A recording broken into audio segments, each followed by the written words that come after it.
Good morning, children. Today we are going to discuss the fourth life process, excretion.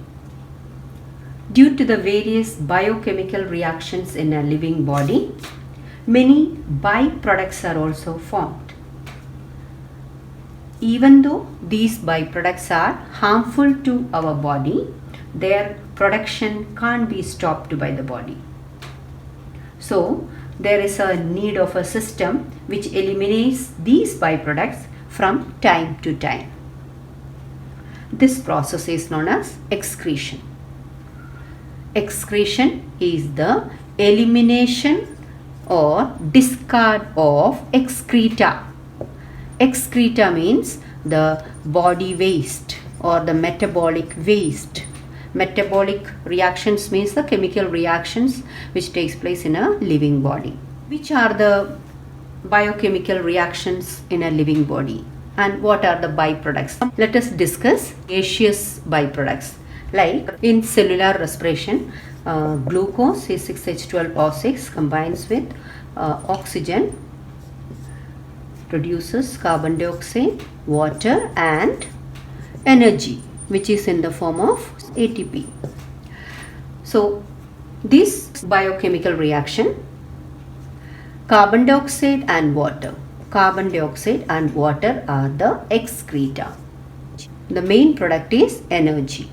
The next one, photosynthesis, carbon dioxide and water combine to form glucose C6H12O6 plus oxygen. In this chemical reaction, the main product is glucose, whereas the byproduct is oxygen. So, in the process photosynthesis, oxygen is a byproduct, or you can say this is an excreta of the plant body, which is the breath of life. What are the other metabolic waste? Like nitrogenous waste. Nitrogenous waste means the waste which has nitrogen compounds. Nitrogenous waste like urea, uric acid, etc. These are also the metabolic waste which are produced by the decomposition of protein which is happening in the liver, the largest gland of our body. So, during the amino acid metabolism, that is the protein decomposition, the byproducts are urea and uric acid. So, this is produced by the liver tissues. So, these also to be eliminated out of the body. These waste which are produced by the different tissues of the body need to reach the excretory organs. In human body, the main excretory organs are a pair of kidneys. A pair of kidneys. A pair of kidneys are the excretory organs which remove the waste water, that is the extra water which is present in our body, and metabolic waste like urea, uric acid, etc. How the kidneys remove this metabolic waste along with the wastewater? This is known as urine. Urine is the excreta whose major portion is the water which is not needed for our body, the wastewater, in which the metabolic waste like urea, uric acid and other components are also mixed. From where this urine is separated? By the kidneys. The kidneys filter the blood. Kidneys filter the blood and remove urine. The nitrogenous waste like urea, uric acid are produced by the decomposition of protein in the liver tissues. These nitrogenous waste which are produced in the liver tissues are transported from the liver to the excretory organ by the blood. The blood plasma carries these nitrogenous waste along with the excess water which is present in the body. So the blood plasma has a mixture of excess water and this nitrogenous waste. When the blood reaches the kidneys filter the blood to remove urine. So from this, it's now clear urine is filtered out of the blood, isn't it? So the urine is filtered out of the blood by the filters of our body, a pair of kidneys, the two kidneys. In this chemical reaction, carbon dioxide and water are the excreta. I have told you already. These excreta are eliminated out through the lungs. This we have already discussed in respiration. Carbon dioxide and water are excreted by the lungs. So we can say lungs are the respiratory organs as well as the excretory organs.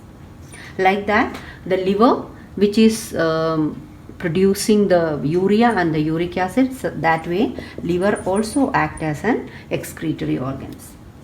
Now you might have heard about the sweat glands in the skin. They also secrete sweat.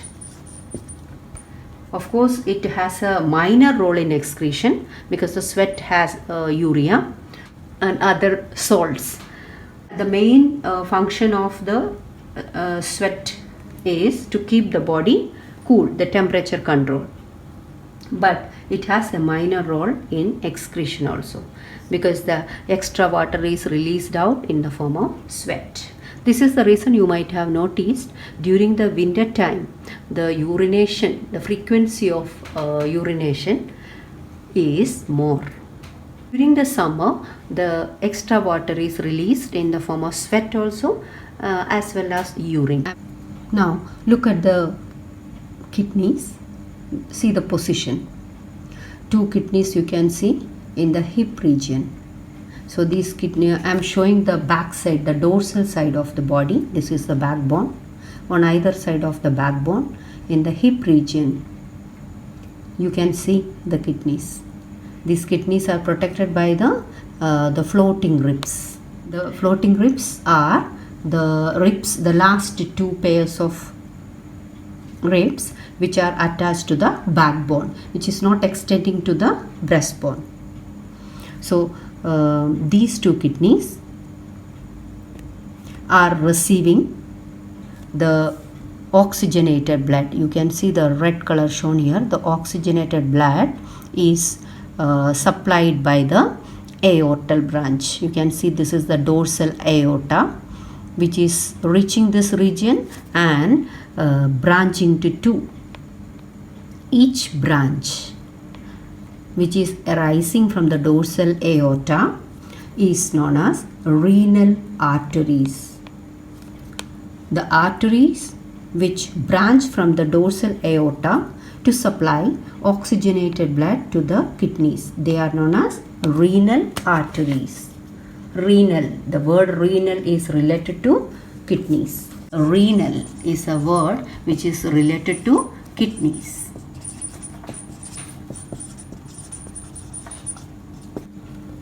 So these are the two renal arteries which are the branches arising from the dorsal aorta. Now look at the kidneys, these bean-shaped kidneys.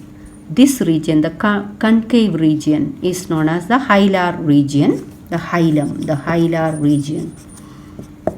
So this is a bean-shaped kidney, this is the hilum. In the hilar region, you can see one tube is coming down. See, from each kidney, these tubes are known as ureters. These are the two ureters. That is, the kidneys filter the blood which is reaching through the renal arteries, and the urine is dripping down through these ureters. What is this called? So this is the hilar region. From here, these two, this is the ureter. So each kidney You can see this tube, each kidney. The ureters are coming during the day and night. Non-stop working kidneys filter the blood and the urine is dripping down through the ureters. So here also the other side, ureters. Now these ureters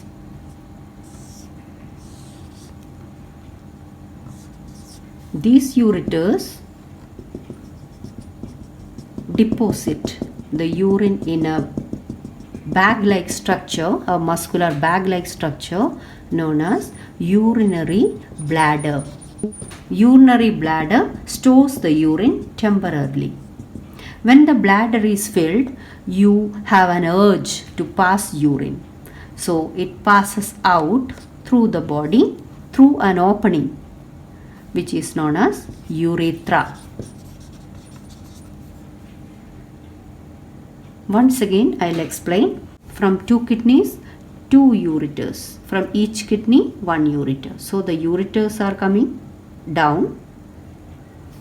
The ureters are carrying the urine downwards and deposit in the urinary bladder, which is a temporary storage of urine.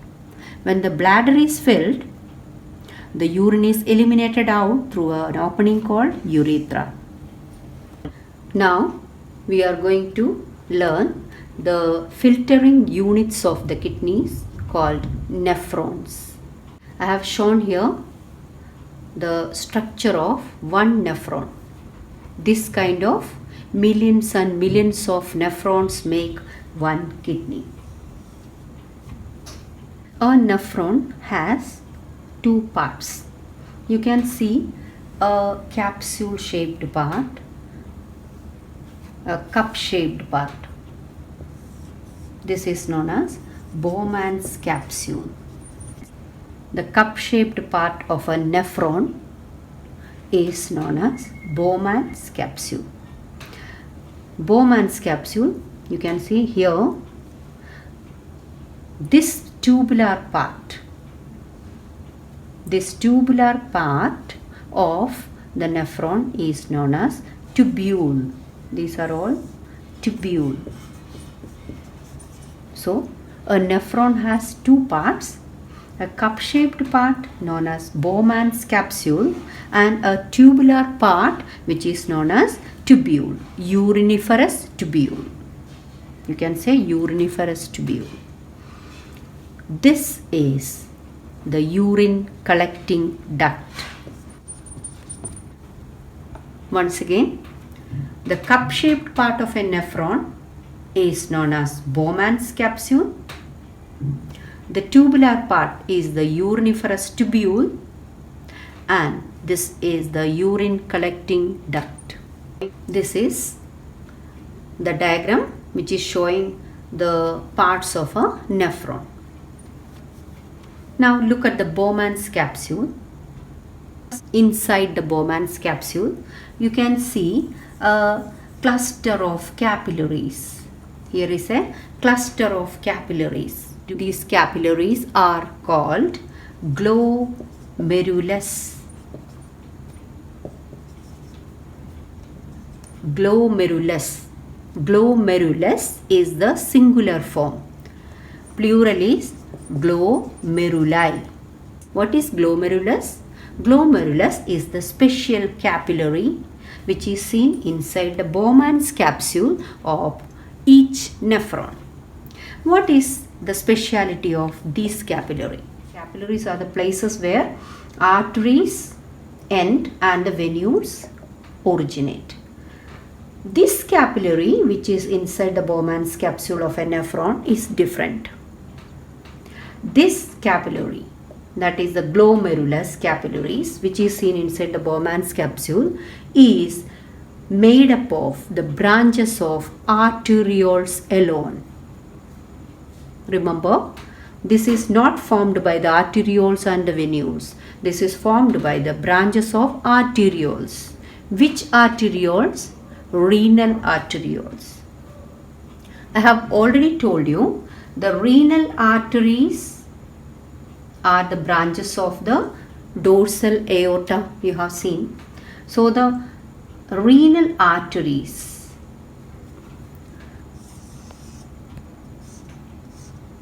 this is the renal artery. The renal arteries, after entering the kidneys, branches into many arterioles, renal arterioles. Each renal arteriole, now here I am showing one renal arteriole entering one Bowman's capsule of a nephron. This renal arteriole, which is carrying the oxygenated blood, but it is uriniferous blood. Remember, it is also known as dirty blood. That is the blood which contains nitrogenous waste. The commonly used term is dirty blood. So the renal arteriole which is entering the nephron with dirty blood, that is the uriniferous blood, after entering the Bowman's capsule, end in the capillaries. So we have already seen that these capillaries, which is known as glomerulus, is made up of the renal arterioles branches. It is unlike any other capillaries which are made up of arterioles and venules. This is exclusively made up of renal arterioles. Now we are moving towards the topic how a nephron does the work of filtration of blood. According to your syllabus, 2 steps are involved. The first step, which is happening in the Bowman's capsule of a nephron, is known as ultrafiltration. Ultrafiltration of blood or glomerular filtration. Ultrafiltration or glomerular filtration. What is happening here?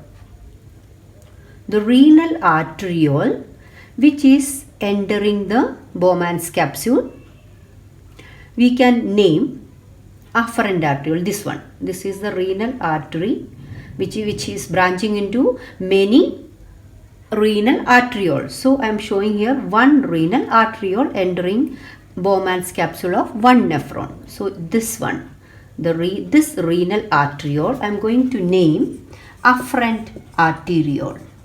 Afferent arteriole, afferent, going to the capsule. So the afferent renal arteriole entering the Bowman's capsule with dirty blood. That is, nitrogenous waste are mixed in this blood, or uriniferous blood. You can say uriniferous blood or dirty blood. So this blood is passing through these capillaries. These capillaries are known as glomerulus. So as this dirty blood or uriniferous blood passes through these glomerular capillaries, it gets filtered. This process is known as ultrafiltration or glomerular filtration. So the filtrate, that is the urine which is filtered out of the blood, is passing down, dripping down through the tubular portion. This is the tubule, uriniferous tubule. So the urine is passing down through the tubular portion. This is the urine. And what happened to the clean blood? So this is the place where the blood is filtered. It is separating the urine and the clean blood. Now what is happening to the clean blood which is retained in the capillaries, that is the glomerulus? This clean blood is going out of the Bowman's capsule through another branch of the renal arteriole. I am going to call it efferent arteriole. Efferent arteriole. Since it is going out, efferent. Afferent one coming. Efferent going out of the Bowman's capsule. So remember, afferent arteriole and efferent arterioles are renal arteries only, renal arterioles in fact. So the afferent arteriole entering the Bowman's capsule with dirty blood. In the glomerulus, it is filtered. The clean blood is leaving the Bowman's capsule through the renal arteriole, which is named as efferent arteriole. Let us follow the urine. Now what is happening to the urine which is dripping down through the tubular portion? The urine which is coming through the tubular portion, you can see this area, it is coiled, and here it's forming a loop. So as the urine passes through this tubular portion, it reaches the urine collecting tube or urine collecting duct. Where is this urine collecting duct carrying the urine to? Now look at the kidneys. Let us go back to the external structure of the kidneys. So you have seen that this is the hilar region or the concave region. This is the area where the urine collecting tube is reaching. This is the area of the urine collecting tube. So these urine collecting tube from millions and millions of nephrons. From millions and millions of nephrons which make the kidneys, they are bringing urine, isn't it? So this urine from each nephron is reaching the urine collecting tube at the hilar region, you can see. Now these all urine collecting tube unite and comes out of the kidneys as the ureters. So ureters are formed at the hilar region by the union of all these urine collecting duct. This is the urine collecting duct I have shown of one nephron. So this is a place in a kidney where these urine collecting tubes unite and come down in the form of ureters. The urine collecting tubes unite and it brings the urine down through the ureters and it is going to the bladder. So this is how through the bladder, through the urethra, the urine is eliminated out. Now let us go back to the renal arteriole which was leaving the Bowman's capsule with the clean blood. Let us go back to that topic. This efferent arteriole which come out of the Bowman's capsule with the clean blood, what is happening to that? This efferent arteriole carrying the clean blood, that is the urine free blood, the clean blood, is ending in the capillaries surrounding the tubule. Okay, so the efferent arteriole, that is the renal arteriole, end in the capillaries surrounding the tubule. These capillaries surrounding the tubule is not different from other capillaries. Why? Because these are the capillaries where renal venules originate. Renal venules combine to form renal vein. So this is the renal vein. The renal vein is leaving the kidney. The renal vein is leaving the kidney with the clean blood. Once again, come back to the Bowman's capsule region. The efferent arteriole, one of the branches of the renal arteriole, carrying the clean blood, is ending in the capillaries surrounding the tubule of the nephron. Now, from the capillaries, generally the venules originate. You have already learned. So, these venules, renal venules, combine to form smaller renal veins and finally leave the kidney with the clean blood. So, that is called renal vein. In the beginning, I said there are two processes according to your syllabus: filtration of blood takes place in two processes in a nephron. One we already discussed, that is the ultrafiltration, which already done in the Bowman's capsule. Now what is the next step? Here I have shown the blood capillaries surrounding the tubule.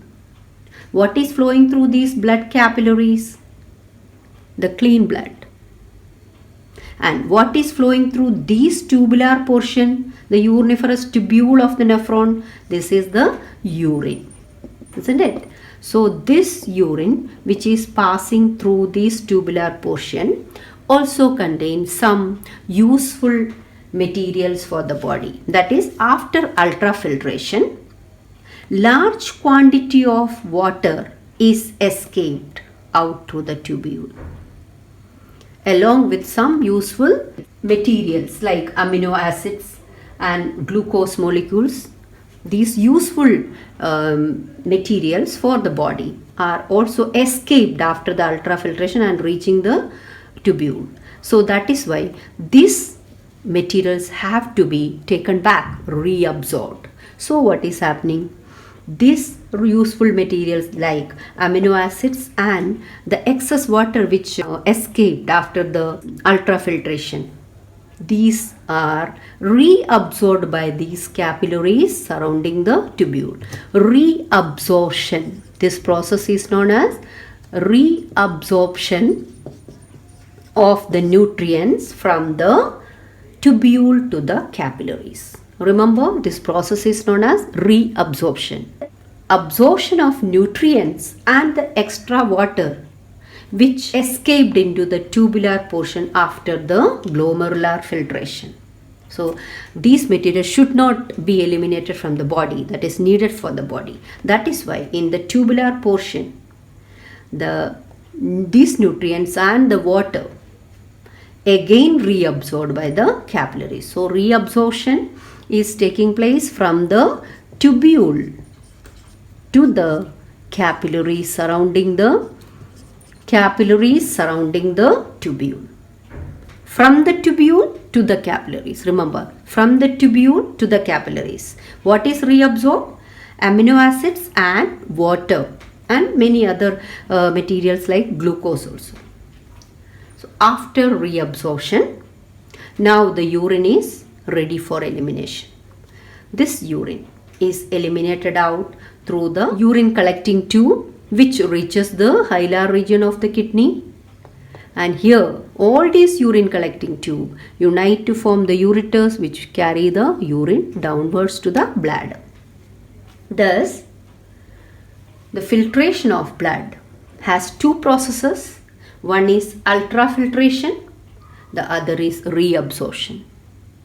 Ultrafiltration is the filtration of blood which is taking place in the Bowman's capsule of a nephron. Exactly speaking, glomerulus in a Bowman's capsule of a nephron. Here the blood is filtered and the urine is dripping down through the tubule. This urine is containing water which is needed for the body and some amino acids and glucose molecules and some other useful materials of the body are also escaped. They should not be allowed to go out of the body. That is why they are reabsorbed by the capillaries surrounding the tubule. And now the urine left out is ready for reaching the urine collecting tube, thereby through the ureters and to the bladder. From there to the urethra, elimination takes place.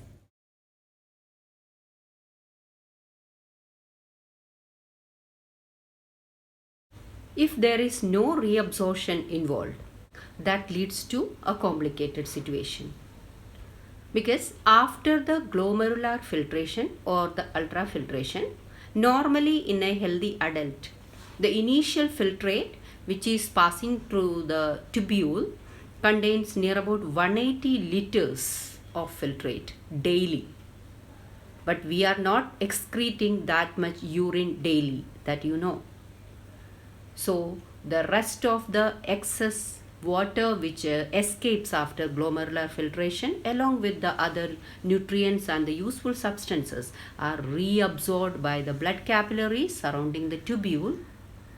That is why we are excreting only 1 liter or 2 in a day. The remaining filtrate is reabsorbed. If the kidneys are damaged due to any infection, if the damage is temporary, the patient can undergo an artificial kidney help. This process is known as hemodialysis. The process of hemodialysis we will go through in the next video. But if the patient goes for a long-term solution for the kidney failure, the person has to go for a kidney transplant. The damaged kidneys are removed and a matching kidney is donated by a healthy person and is transplanted its place by a surgical operation. So that's all about excretion. Go through the portions. Read the portions NCERT page number 110, 111 and clear your doubts. I'll be sending the notes through the app, and after completing the lesson live process, I'll be taking a series of tests. Thank you.